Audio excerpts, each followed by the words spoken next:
We don't know what we're going to talk about, but we've done this twice before. We don't know what we're going to talk about, Yeah. so it went okay before. It'll probably be a disaster this evening. Let's see how it goes. So, where should we start? The show is. We're going to move around the show a little bit. The show is on the world of emotions, and let's start with this. The theme of the show is emotions, and you are, amongst other things, an actor who is known for depicting emotions, in some cases incredibly strong, uncontrollable emotions, in the case of Medea. What's involved in that for you, in the portrayal of emotions? Is it necessary to feel what Medea felt, or is it more of a question of technique and craft, or how does that work for you? I suppose Medea only felt what she felt on one night and acted on it. Right. And actors have to feel it every night. You know, there's certainly no join. I think what happens is over a period of 6 or 7 weeks when you're rehearsing it, you get so attached to the accuracy of the notation of language, of the music of the language, that you and it have to try and become one for that time. Mm-hmm. But a lot of people, I mean, Medea, as we'll get to, has been the most awful play, because it's about the bit of our minds that the Greeks, or particularly Euripides, dared to scrape the bottom of. Right. So it was a very unacceptable play at the time.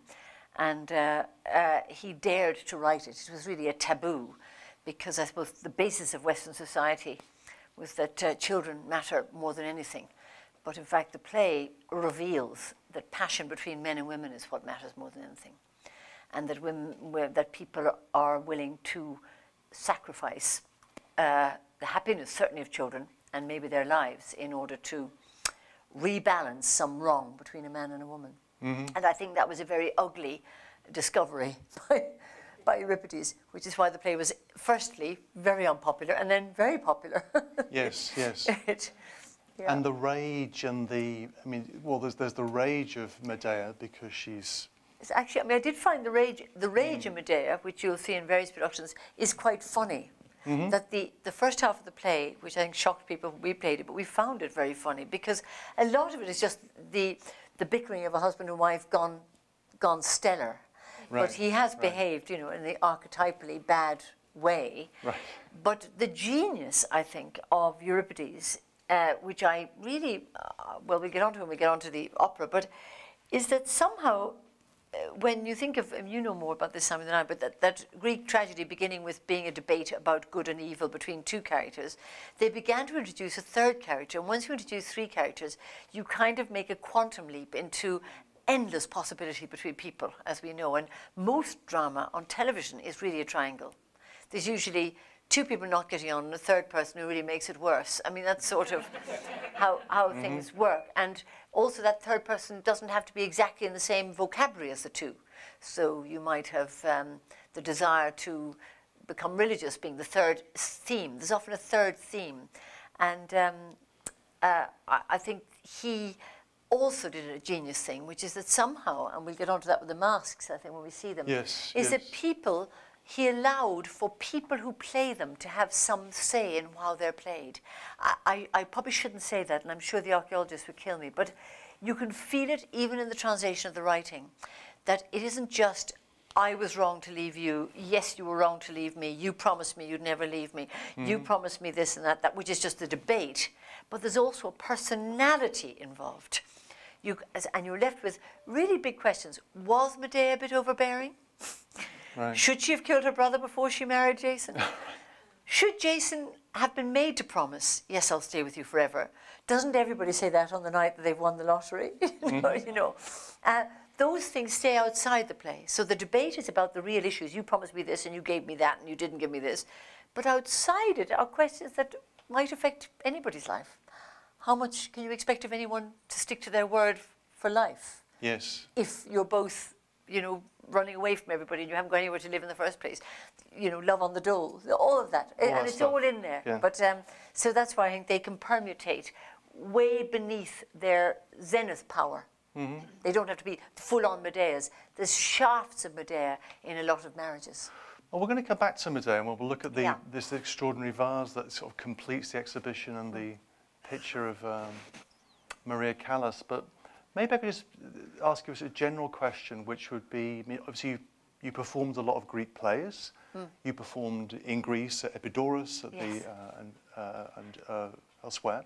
And for you, what does Greek antiquity mean to you? What kind of role does it serve? Not role, it's putting it too much in terms of utility, but how does it fascinate you? Well, I mean, this is, again, I'm embarrassed to say autobiographical, but I went to the Royal Shakespeare Company when I was a young actress, and I played Beatrice and Portia and Celia and all of the young heroines. And next thing I was asked would I like to play Electra, and I just thought, this seems the dullest, most awful thing in the world. I mean, I've been making people laugh for 6 years, and suddenly there's this woman weeping the whole time. She laments a lot. I mean, she laments a lot. In fact, it's an amazing play, Electra. It barely is a tragedy. She just is sad all the time because she thinks, you know, her brother's going to come back. Then somebody comes in and tells her brother is dead. And then somebody comes back and says, actually, he wasn't dead after all. He was alive. And that makes her more mad. And at the end, he does the deed. He kills his mother as she wants him to kill Clytemnestra, who had killed her father. And then she just walks around in a circle. There's no ending to her. You know, you just feel she's given up in university. She'll never go to college now. And she probably won't marry anyone. And though in Euripides, Electra, she does. And she is just a burnt out person. But as it happened, my brother was killed in a car accident just at the end of just the beginning of my time at the Royal Shakespeare Company. And I assumed plays were just things you were in, where you wore costumes and you entertained people. I never realized they were real things about real people. And when I hit Electra, I thought, goodness, this is very like some of the experience that my family have been having, just this terrible loss of a boy in the family. And for some reason, I discovered that this little play, in translation, in a rather crude schoolboy translation, was meeting absolutely the incomprehensibility of being able to, I was 27 or something, 27 or 28, the first time I was really dealing with the incomprehensibility of death. And this play just fused. It wasn't that I was playing out my sorrow for my brother, which it wasn't true. It wasn't like that. It was just the play taught me that this stuff is made of granite. Well, I was doing my research, and you say, this is you.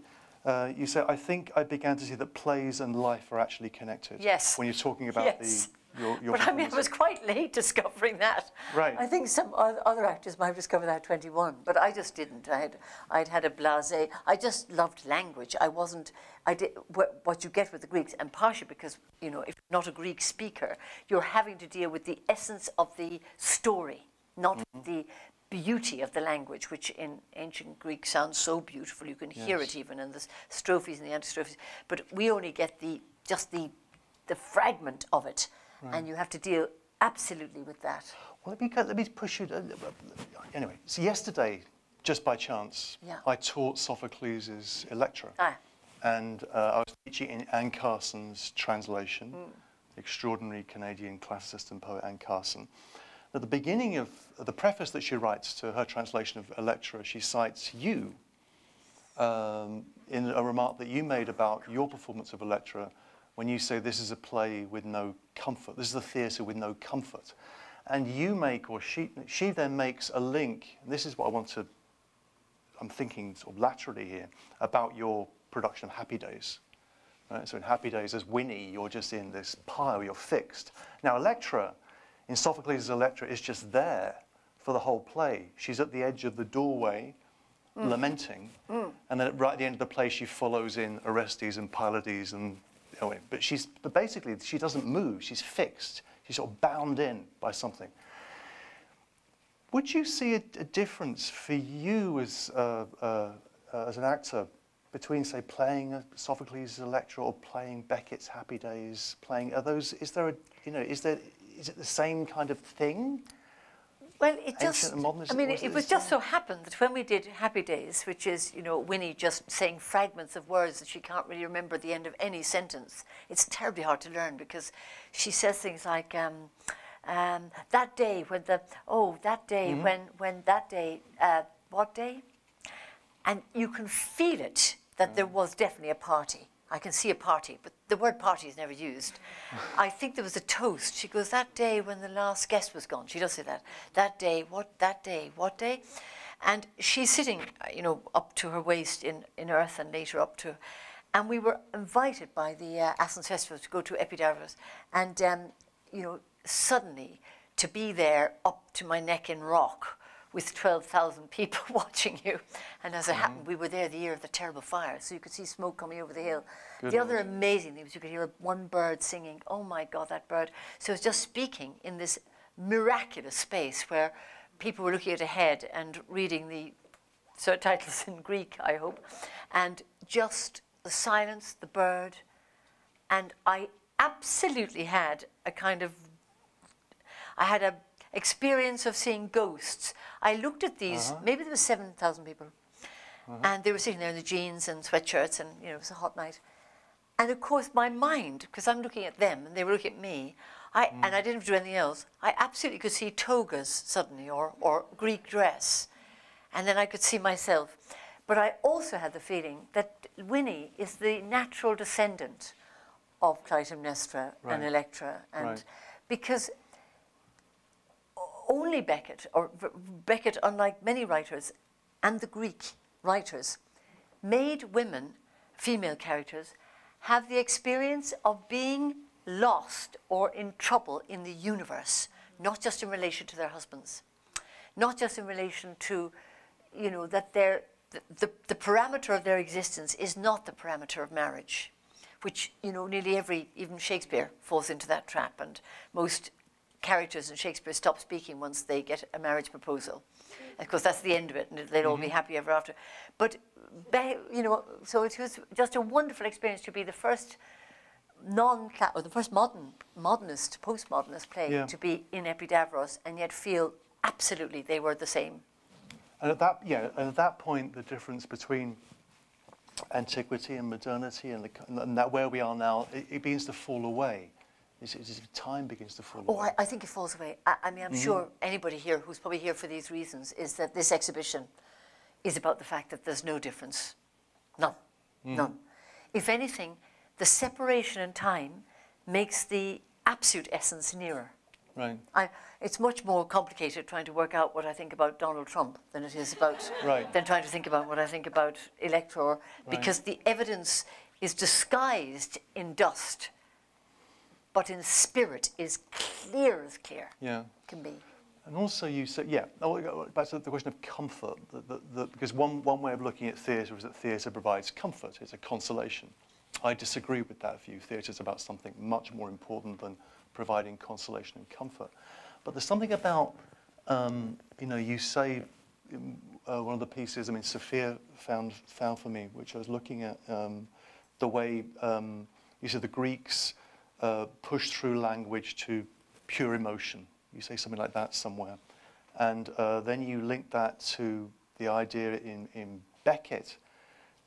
This comes up in the dialogues from the 30s, where he says that the task of the writer is to punch holes in language, to punch hole after hole in language, to push through to the other side, which is something to do with emotion, but not a kind of sentimental, wet, gushy emotion, but a kind of disciplined, profound emotion.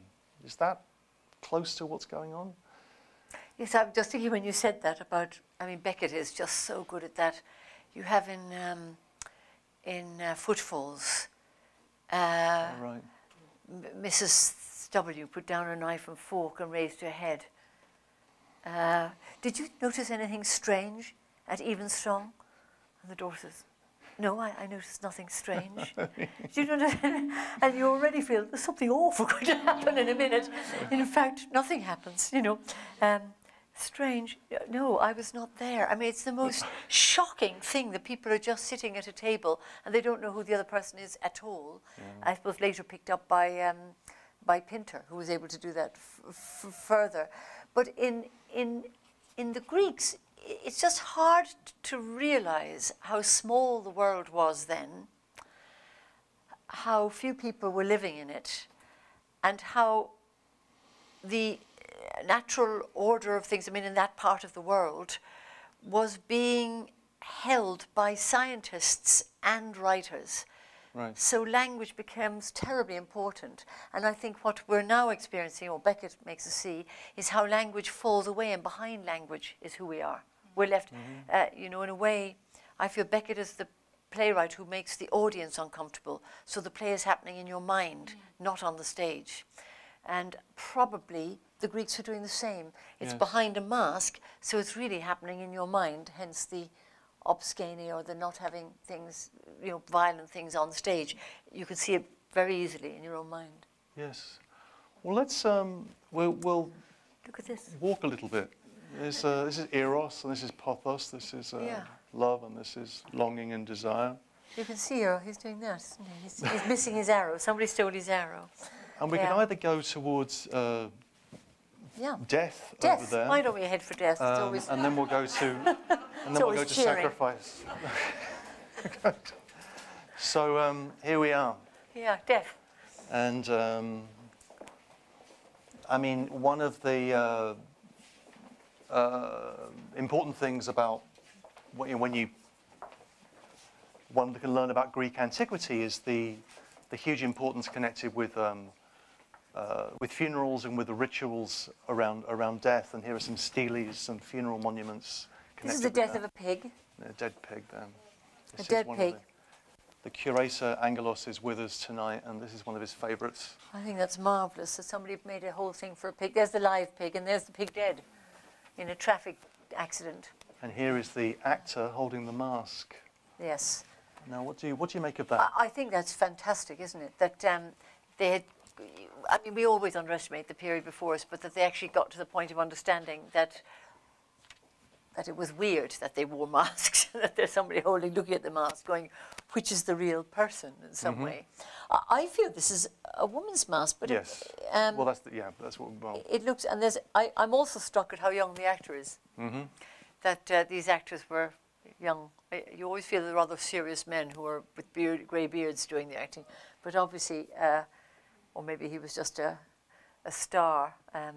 But he and also, I mean, the same voices. You know, what voice did they use to be women? Yes. What did they attempt a female voice at all? But I don't know if they did. They wouldn't have had any expectation to. They were representing, weren't they? They're and this is the thing. I mean, I mean, you know, here we have. I mean, the Greek word for actor is hypocrites, right? Hypocrite. Actors are hypocrites. And the hypocrisy of the actor is to put on this mask. It's this distance between this thing that one is, this mask that one puts on. And somehow, for us, we want to attribute the actor, you know, maybe because of the effects of the movies, the actor themselves with that depth. Whereas in Greek theatre, that was done through the mask, which we find so hard to get. Aren't we such hypocrites? Because, of course, on any Hollywood movie, the face of the actor is pretty well a mask by the time it's been buffed, polished, shifted, you know. Right. I mean, there's very few people actually in Hollywood who are allowed to be in Hollywood. As you know, the group is quite small at any one time. They age slightly, then a new one is just cooked up. But very few faces are allowed to represent nearly all the feelings that we have, to represent all the poverty, all the loss, all the gain, all the humour. And it's the same actress over and over again. So it's very much like, I think that they wear a mask called reality, but it isn't. Right. And then down here we have the funerary mask, which is extremely beautiful. Yeah, and it's very like the Agamemnon mask, but this is put on an old lady. But I understand it wasn't, you would think it would be sort of beaten into her face like a death mask, but it isn't. It's just laying like a son of sun on top of her face. It's a very nice idea, actually, to upgrade the face, isn't it, at that, at that moment. Yeah. And, you know, and we don't know what to do with the dead. I mean, the dead are a problem. We deny death. We've lost rituals in connection with death. We are clueless in relation to death. And what you see here is a culture which had a very intimate relationship to death, and there were certain things that had to be done. Well, I come from Ireland, you know, where we're into death in a big way. But because of our religious backwardness, we only had burial because Catholic religion, we were raised in the third day. So they've recently allowed cremation, very recently. And my poor, lovely uncle, aged 93, died last week. The panic about the cremation, my mother was going, what? What's going to be in the church? Will there be a vase, or will there be a... Anyway, I rang up this morning to discover that the coffin was in the church, because they couldn't face it in any other way. They couldn't possibly deal. So this funny transition as they move towards cremation, they're very confused about it. But these people really knew what to do with death. Did you have open-top coffin funerals when you were... We do, yeah. I did. My family was in Liverpool, and we had very good Catholic, and we had open-top. It's the first... Yeah. I remember kissing my great-grandmother's face when I was 5. Yeah. You know, and that was... You remember that? Yeah, you do. Yes. It may count for a lot. That's right. Yeah. It leaves an imprint on your mind. Yeah, yeah. Well, so death, very important, and this is the death corner. The death, yeah. I think I know what more we can say about death. Oh, there's a lovely thing of this can be interpreted in different ways, right? This is whether the greasing scene, or whether Alexibola, deceased woman, she's definitely a deceased woman, Alexibola, and is she bidding farewell to this older deceased man, who, let's say, is her father, or after death, is she greeting him in the underworld? And according to Roberta, there are both interpretations we could imagine. He looks a bit more dying-ish, doesn't he? Far be it from me. Right. Well, we could move on from death to sacrifice. How about sacrifice? That? So if we just go around the corner. Have we dealt with death now? Has anybody got any questions on death? Quick look at death. And we're here on Surrey. Ah, yes. This is the biggest sacrifice of all, isn't it? Yes, so here we are on relatively familiar theatrical ground, which is the story that begins the only extant trilogy we have from 5th century, the Oresteia. Yeah. And the pre-story is that, as you will all probably know, that because Agamemnon did something to Artemis with the... Well, he couldn't get a wind. He needed the winds. And so he told a lie, which is a very bad thing to do in any society. And he said to his wife, come down to Aulis, and we'll have a gorgeous barbecue, and bring the daughter, and I'm going to marry her off to Achilles. Right. And like any bourgeois mother, Clytemnestra said, immediately get into your best clothes. And they went down to Aulis. You're going to marry Achilles? I mean, the play is marvellous. She bumps into Achilles, and she goes, hello, here's my daughter. And he goes, what? That's right. And sort of goes off, and she meets Agamemnon, who confesses that the reason he needed the daughter is to get a wind, he needed to sacrifice her. And this is a painting, obviously, of the poor daughter being dragged off to be sacrificed. And in the story, of course, instead of the moment he sacrificed her, out came a deer, that Artemis had turned into a deer.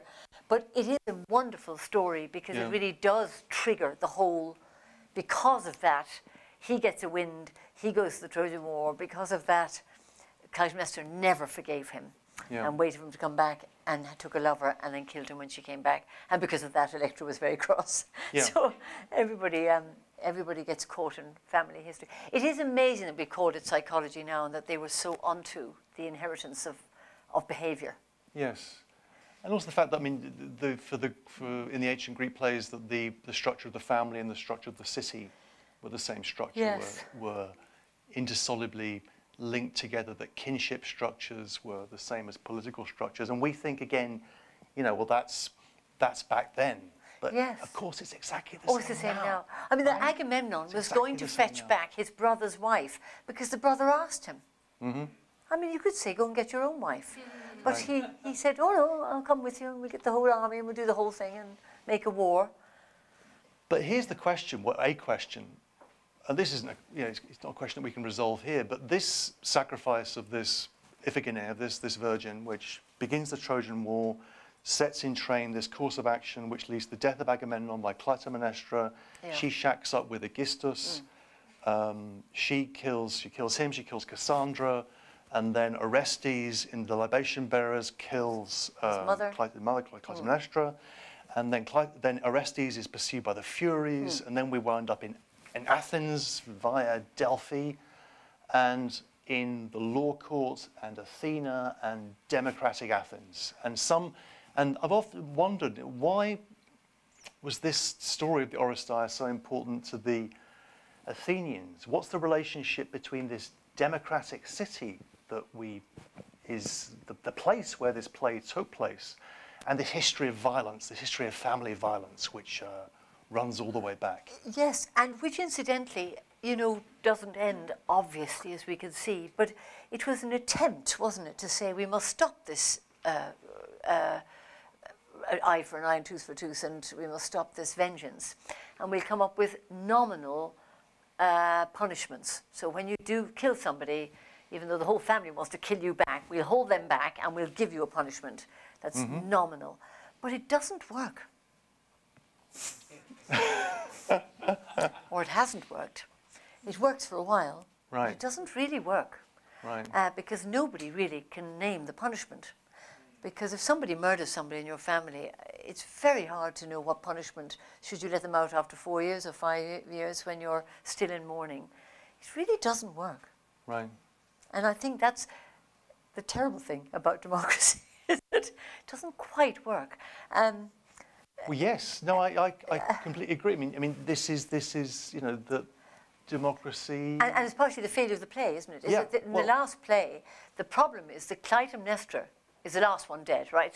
So the son kills Clytemnestra, and then Athena says, stop, stop, stop, stop. We'll take a vote on this. We're going to stop this. But nobody ever avenged the death of Clytemnestra. And according to Elaine Sixou, that is why 97% of murders are men of women, that Orestes goes on killing his mother. So it may be deep in the culture. And that's really scary thought. Because you can't just say, well, we'll draw a line under Clytemnestra's death. She remains murdered. And she had just as much reason to kill her husband as anybody else, as her son. And also, the son didn't want to kill her. That's very good writing. The son comes back, not really knowing who his mother was, and his sister's going, go on, kill her, kill her, kill her, she's really bad, she's really bad. And he goes, yeah, I will. And he goes a bit bonkers trying to do it, because it's not natural. So we're always trying to do an unnatural thing to get to some balance. Aeschylus has him, there's this character Pylades in Aeschylus' Libation Bearers who gets one line, right? And Orestes says, I can't do it, it's my mother. And he said, Pylades' one line is to say, well, it's okay, the god ordained it, and then he sticks it to her. The knife in, Offstep. But, in a sense, that killing of the mother, the thing is that there's a view of politics which, let's say, we have, which is all of that violence stuff lies in the background, and here we are with a constitution and legal due process and nice things like that, which I think is nonsense. But the Greek view was more complicated. All of that violence and that strife is there. They can never really be eliminated. It is, and maybe these plays were excessive versions of what they were doing too. But these plays have been very, very interesting, in relation to how we've resolved these in a smaller area where I'm from. In the north of Ireland, the Good Friday Agreement was really a moment of doing what Athena did, to say, look, can we all just stop this now? And from now on, we'll just stop hating each other so violently, and definitely with not so much vengeance. And it has held. I mean, it has been amazing. But I was up there recently, and they're all really cross with each other all the same. There's a lot of, I hate them, don't worry, don't. So it hasn't emerged. It really is about how much we keep violence down, isn't it? So it's always a slightly dirty piece. And there's a lot of people who are still very cross that they did something they wished they hadn't done, or something was done to them that they wished hadn't been done. And we could draw, a real parallel, I think, between ancient Greece and Ireland in that regard, in the sense that in the Irish context, there's a conflict between two parties with clear lines of justification for their actions, based on historical narratives, which are completely justified in their own terms, nationalist or loyalist, and which led to the Troubles, so-called. And all that happened in the peace process was to suspend that violence and to contain that in a parliamentary form of the Northern Irish Assembly. Yes. And for the moment, it's okay. But it's very fragile. It's because in the end, the political is personal. And that never stops, And I think this story is about that. That in the end, what's exciting about looking at these pictures is not that a theme is being explored, but that Agamemnon's there going, "Ooh, I wish I didn't have to do this and kill my daughter," but he has done it. Yeah. And a wife going, "I'll kill you if you kill her, and you lied to me." These little details matter. It's exciting. It's very exciting, isn't it? We're going to move on now, maybe around the corner. We'll go from sacrifice to... There's two last topics I'd like to talk about. Would be lust and rage. So let's... lust and rage. I know nothing about either of those. Cursing, there's cursing as well. Cursing, yes. So we have lust around the corner. Is lust here? Oh, yes, this is lust. I think this is the most beautiful piece in the whole exhibition. I shouldn't say that, I'm sure there's more important. But I think this is absolutely magnificent. Leader in the Swan, which of course Yeats made into such a wonderful poem. We all know three, but here what's so odd about this depiction, I'm borrowing this from Angelos, is the way, the posture of Leda and the way in which she appears to be. She's not lying down. She's not lying down, but she's also pushing, come on then.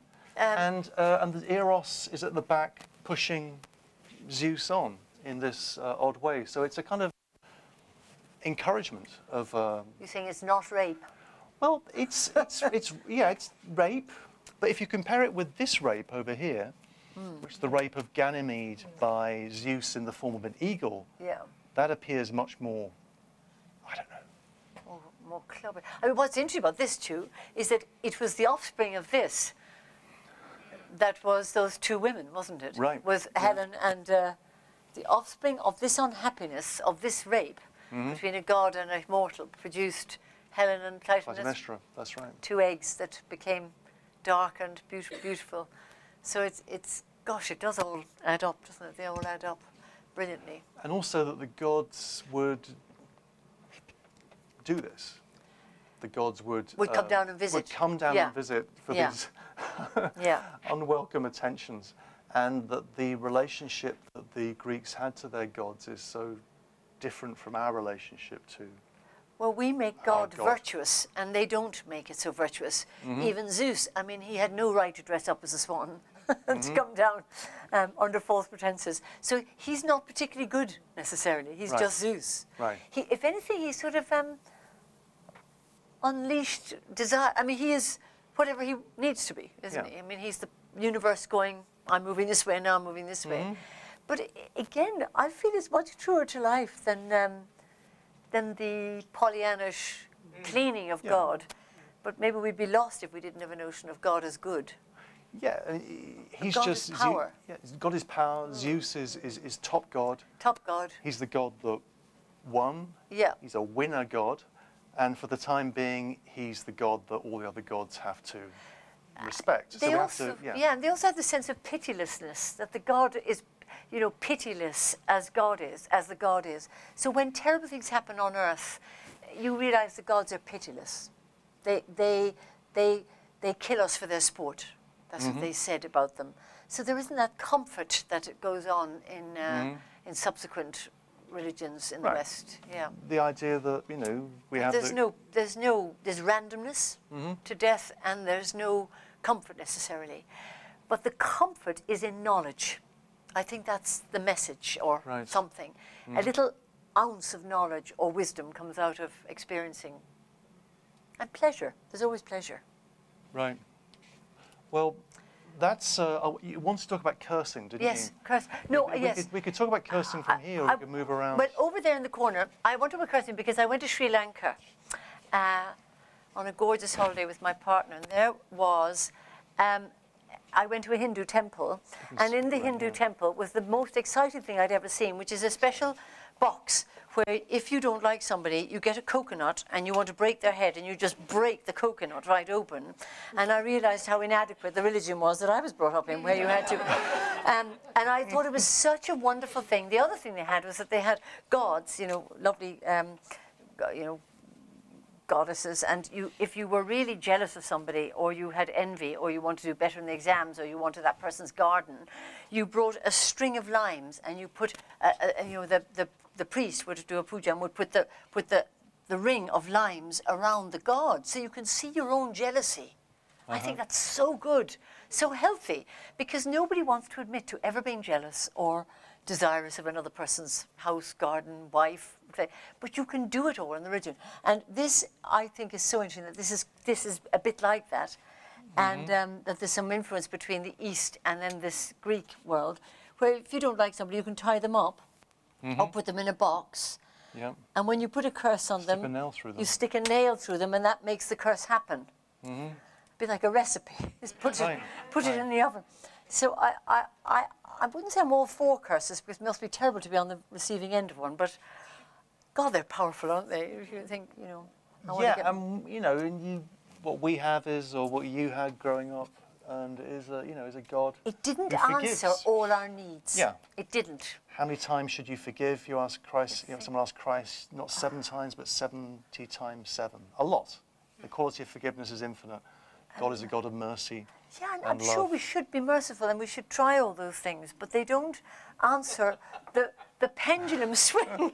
Where we should practice all those things, but they're not the only story. And the pendulum swing of experience. And I think certainly in terms of, I shouldn't be talking about Catholicism, should I? Certainly not in front of you. But the problem in England, for instance, there's a huge amount of Catholics in prison. And I think it's because if you take away people's feeling of either being a victim of a pitiless God or responsibility, and put it into a bit of forgiveness and a bit of confession, they don't know they're doing wrong half the time. They don't realize it's them doing wrong. It's not something, it's them doing wrong. That if you steal the cookie from the cookie jar, it's not that God is cross with you, it's that you're doing it. And I think something much more basic about saying, I have this big tank of feelings. Yes. And this is one of them. I want to tie up my neighbour and steal his television satellite or something. You know, but, at least you say it. Yeah, and who else would want to do that? To curse someone, to retribution against someone, you're jealous against someone, you want to stick a nail through someone's, whatever. We feel these things. We do. I mean, I did this television series you referred to earlier, True Blood. True Blood, And when I was doing True Blood, I went to Los Angeles and I went to join the witch area where people have witch, you know, in Los Angeles you can do anything. It's amazing. I joined a witch club thing. I mean, a kind of a thing. And they were really serious about it, that you, there was big books you could buy about spells you might want to do. And it is very similar to this, is that you always try and get something belonging to the person, like a little piece of fluff from their cardigan, you wrap it up, you say bad things, and you lock it up and you bury it, and you put it under their pavement or in their garden. And I mean, that's really medievalism, but this is much earlier. So it's, I mean, this is 1,000 years earlier, you know, 700 years earlier anyway, so. Yeah. It's obviously nothing changed in 700 years there. Well, the other thing, the question this raises, this whole exhibition raises, is that, you know, we're quite fond of the idea of progress, right? We're fond of the idea that we're different from and perhaps better than people in the past. That seems like a good idea, right? But you look at this and you think, well, is that the case? Or actually, could we learn something from this way of looking at the world that actually shows a deficit in our own view of the world? Child mortality has gone down. Child mortality has gone down. And penicillin. Penicillin. Yeah. And that seems to be wearing itself out. Yeah. Pain relief seems to be up. Yeah. Yeah. Pain, yeah. Other than that, I'm not sure what we've done. Cornflakes. People eat cornflakes. Cornflakes were a great invention. We're going to move on to the last sort of area, which is, you'll see, if we position ourselves near to Maria Callas and yes, yes. Medea. Medea, played by Euripides, where Medea was also kind of a witch, right? Yeah, yeah. From the Black Sea, killed her brother. Her brother and a few other people. Yeah. She was a trickster. Yeah, she killed her brother because it slowed down her father while she was trying to escape with her new boyfriend, Jason. So she killed the brother and the poor father to stop to pick up the pieces. I mean, that's a rather extreme sport, isn't it? Brother killing. But she also killed Pelias later by telling his daughters that if they gave him this poison, chopped him up and ate him, he'd be young again. And they went, oh, that's a good idea. I mean, she was more of a trickster than a sorceress. She was just good at lateral thinking. But this is interesting, is that when that's her big mistake, that's her fatal flaw. She should never have killed her brother. And because of that, she's not welcome home. And because of that, when her marriage breaks down, she has nowhere to go. That really is what the play is about. Always have somewhere to go if you want to break up your marriage. It doesn't break down. He says that, you know, we're in difficult straits. I found a new woman. Yeah, he did. Get used to it. Get used to it and just be quiet. She says, no way. No way. I'm going to kill the kids. Well, she didn't quite say that, but there's a good hour and a half between that and the other and that. But she does steal the children. In the end, she kills them and takes them away so that Jason can't bury them because he really wants to join a club, which is being an Athenian, and you have to have children for that. So she kills his new wife, so he can't have babies with her, and then she kills their children, and then she won't even let him bury the children. So he becomes a guy who will never be allowed to join the club of the Athenians. So he fails absolutely in doing the one thing he wanted, which was to be in the club. But I was mentioning to you, I'm doing this opera, and the opera is by Cherubini, and it was written in 1797 of Medea, and he took it and he did a shocking thing. He put music, and then suddenly he pulls the music out and they speak. And that was never done before. And so she arrives in. They're all going, oh my God, there's somebody at the door, somebody at the door. She comes in, and in speech, they all stop singing. She says, do you know who I am? It's wonderful. And he says, I do. You're Medea. It's just a wonderful entrance. But subsequently, Tuscany, but it was then changed into German by a fellow called Lachma, and then changed into Italian by Toscanini in 1909. And they thought, oh, forget all that subtlety. She comes in and she goes, I am Medea. And it was that version that Maria Callas in 1957 and 58 and made incredibly famous. Right, in London, right? And she's made it so famous that nobody wants to go back to the original Cherubini now. They just want the Callas version. And if you read up about it, as I've been enjoying, everything says, nobody's as good as Callas. Nobody's as good as Callas. Yeah, that was good, but not as good as Callas. So she has become the new Medea myth, actually, I think. What do you make of that myth? Well, it's amazing because, of course, she had a relationship with Onassis, with whom she had a baby, and the baby died in day 1 or day 2 of its life.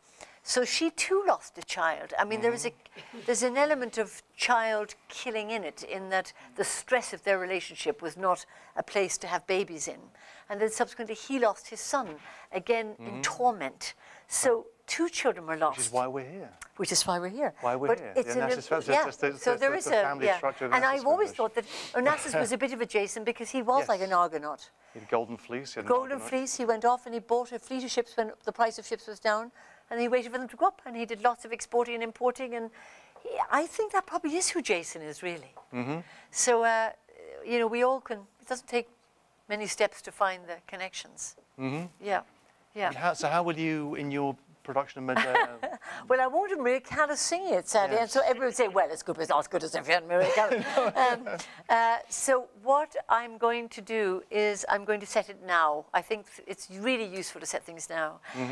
But as it was 1797, clearly Cherubini was in relation to the fact that Marie Antoinette had just had her head chopped off 5 years earlier. But, I've read you do some weird researching. Marie Antoinette didn't only have her head chopped off. It was not just her head that they displayed on a pike, but her private areas that they carried through Paris. And what's interesting, again going back to the Greeks, is the line between civilization and barbarism is so thin that you know, we think of the French as so elegant, and they are, but, oh, you know, 250 years ago, they were absolutely, in fact, their king was very interesting. When Louis XVI was being guillotined, and they brought in the guillotine to be cleaner and less personal about killing, hygienic. So they're more hygienic. Yeah. But he said, I hope this does the revolution some good.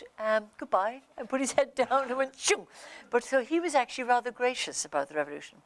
But Marie Antoinette's hair turned white overnight. But there is such a connection between Maria Callas and Marie Antoinette. You can feel these, they're not logical, they're not linear, but they're very, very strong tangents. You've been doing a lot of directing of opera recently. I have.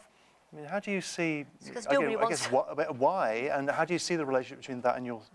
I can't get another job. I just can't get another job. Oh, I'm sure. Yeah, I'm not being allowed to be one of those faces of Hollywood. Especially if you play witches, you don't get much chance.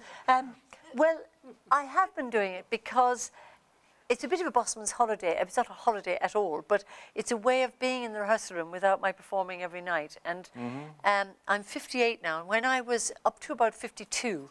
Oh, 57. Are you 57? There we go. No, 58. Is that it's not that I got old. I suppose I'm trying not to say I got old. It's terribly tiring to do it 340 nights of the year. It's very nice not to perform that much. But I'm still in the world of it. I mean, I am going to perform again, I'm sure, but I was doing 2 or 3 plays a year, and it's just very tiring. So I'm thrilled to have been given the opportunity to do these operas, and they are so structured because the tempo is held by the conductor, so I don't have to beat these actors into being faster or slower. It's set, and within that you can be very wild. And the other really good thing about opera is you can show 2 realities at the same time. Right. Which I always like to do. Try in the theatre that if it's epic, it should also be domestic.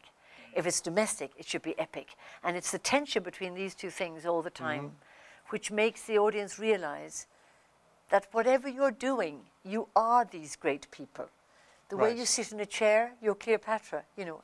T.S. Eliot gave us that. The chair she sat in like a burnished throne, glowed on the marble.